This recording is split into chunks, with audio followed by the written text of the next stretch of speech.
perpuluhan. Ini adalah topik yang sangat sensitif karena menurut saya gereja tidak membicarakannya dengan baik. Gereja tidak membicarakannya dengan biblikal. Oh ini wajib ya? Oh ini nggak wajib ya? Menurut saya kalau gereja jemaatnya itu pikirannya adalah ini wajib ya, ini nggak wajib ya. Menurut saya gereja gagal. Jadi perpuluhan itu apa kalau begitu?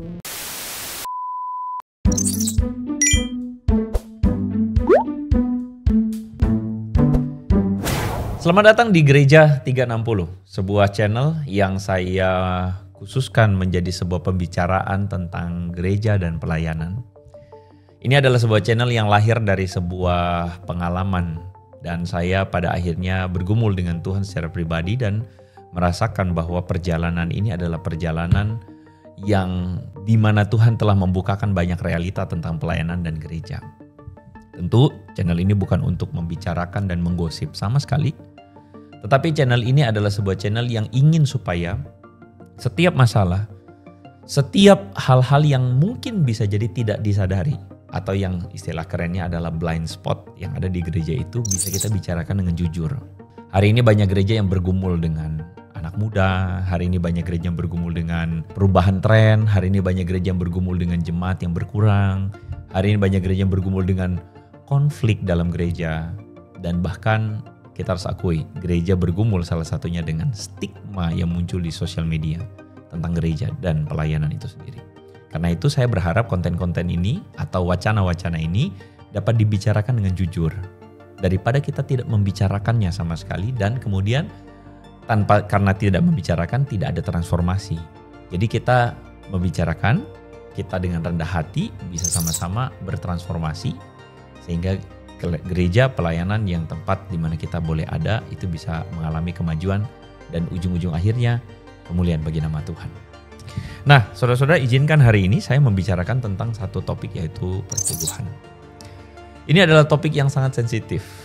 Bahkan ketika mempersiapkan topik ini saya cuma berpikir jangan-jangan nanti gereja akan gak suka nih dengan topik ini.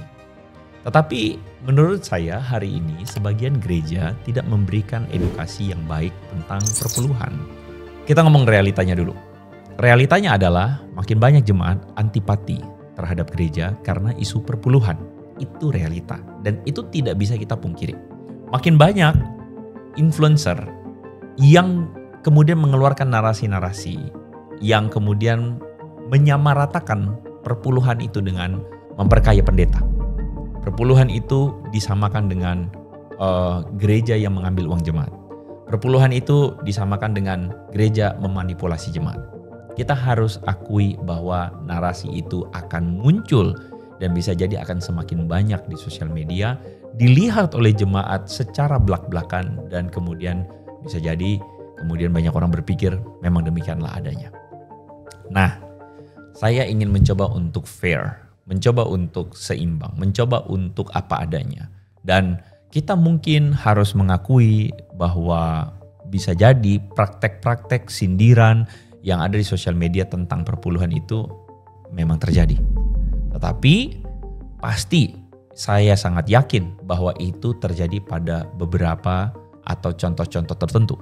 Tidak semua gereja melakukan penyimpangan di dalamnya.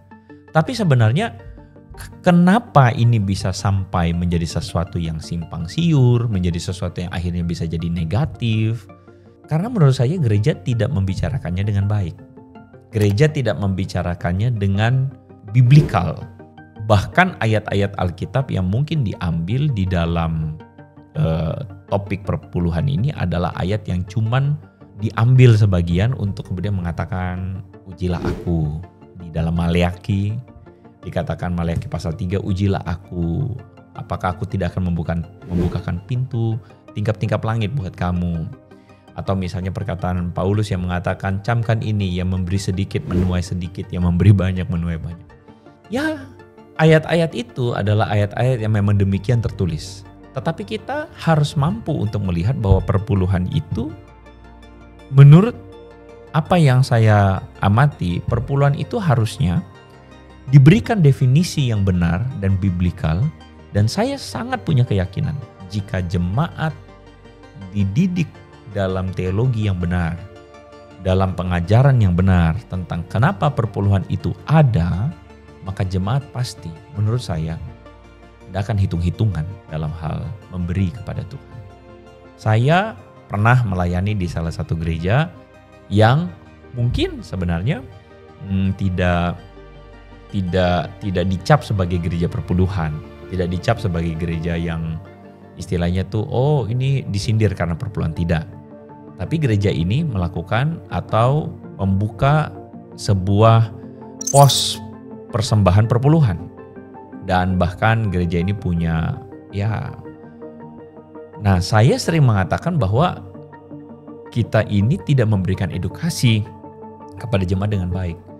Akhirnya jemaat itu cuma berpikir, ini wajib ya, ini gak wajib ya. Kalau menurut saya, kalau gereja jemaatnya itu pikirannya adalah ini wajib ya, ini gak wajib ya, menurut saya gereja gagal. Maafkan, gagal karena gereja tidak memberikan atau menumbuhkan, mendewasakan jemaat untuk memberi karena memang dia dari dalam hatinya. Jadi jemaat itu pada akhirnya cuma dibiasakan ini wajib memberi, ini hukumnya wajib, ini harus dikasih. Kalau menurut saya kalau gereja begitu terhadap jemaat, maka saya kira jemaat tersebut tidak bertumbuh dalam sebuah kesadaran untuk memberi kepada Tuhan. Jadi perpuluhan itu apa kalau begitu? Perpuluhan itu sendiri, menurut apa yang saya pelajari, perpuluhan itu adalah sebuah sistem yang dibuat pada konteksnya, yaitu dalam Perjanjian Lama. Perjanjian Lama, umat Israel keluar sebagai bangsa umat kepunyaan Tuhan.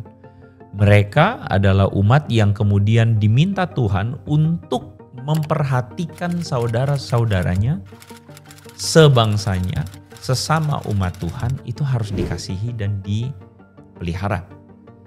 Karena pada waktu itu konteks orang-orang Israel masih berhubungan pekerjaan mereka dengan agraris, tentu penghasilan mereka juga adalah hasil panen, maka konsep perpuluhan itu berlaku pada masa itu.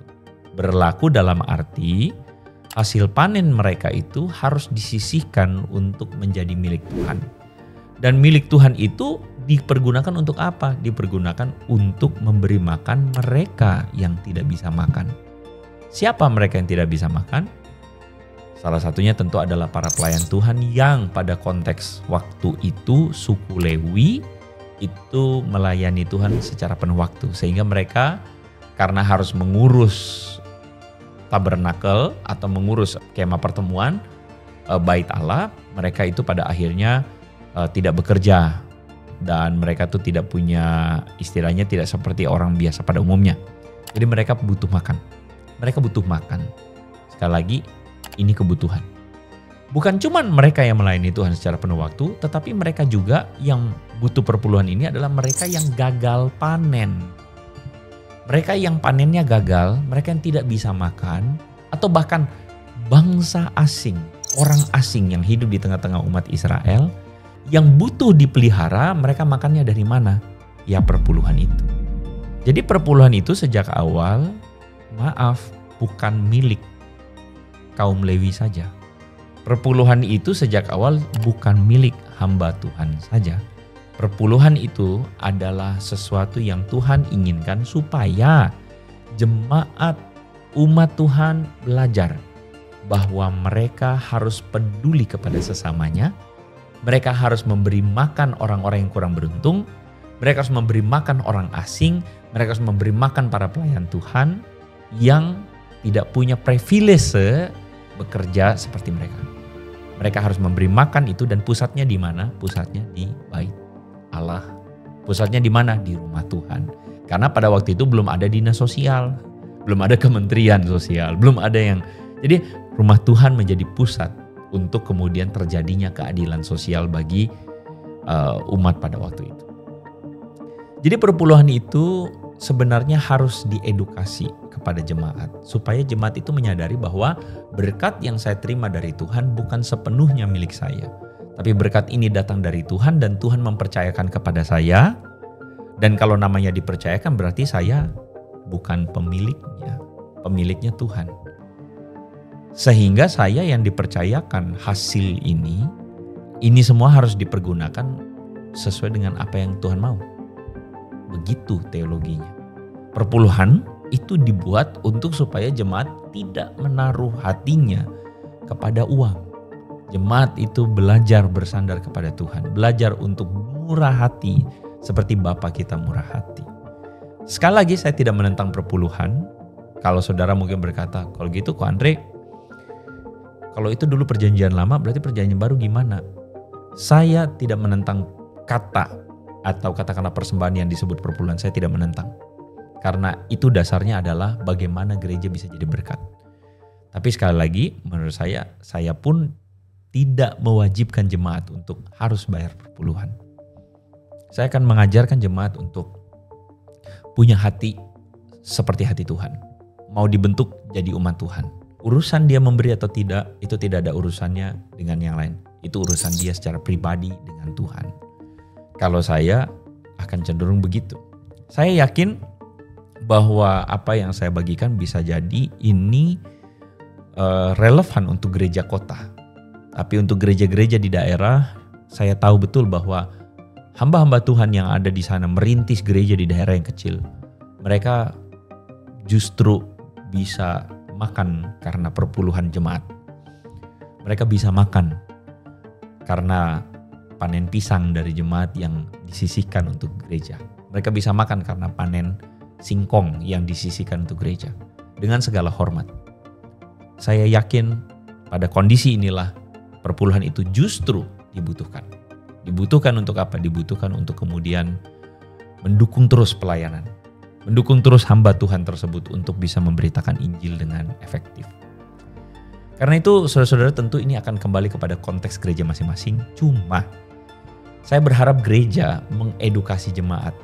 Gereja itu memberikan penjelasan biblikal. Memberikan penjelasan yang kontekstual terhadap zaman sekarang. Zaman dulu biblikalnya bagaimana, zaman sekarang kontekstualnya bagaimana. Sehingga jemaat itu bukan hanya terpentok sebagai jemaat yang maaf, ditakut-takuti kalau tidak kasih perpuluhan. Atau gereja yang cuman membuat jemaat itu berpikir, ya ini kewajiban, makanya bayar.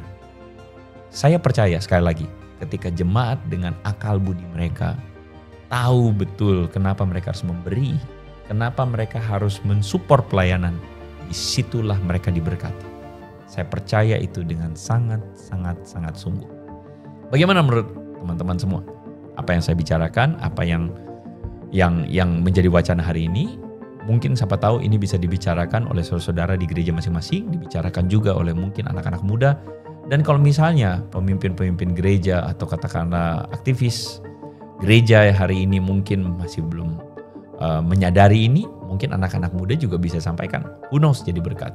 Kalau Anda punya pendapat lain, silakan Anda tulis di kolom komentar. Dan kalau Anda misalnya ingin bertanya dan sebagainya, silakan tuliskan komentarmu. Siapa tahu dari pertanyaan, tanggapanmu, saya bisa belajar sesuatu lagi dan bisa ada diskusi yang lebih lanjut. Kita ketemu lagi di konten Gereja 360 berikutnya.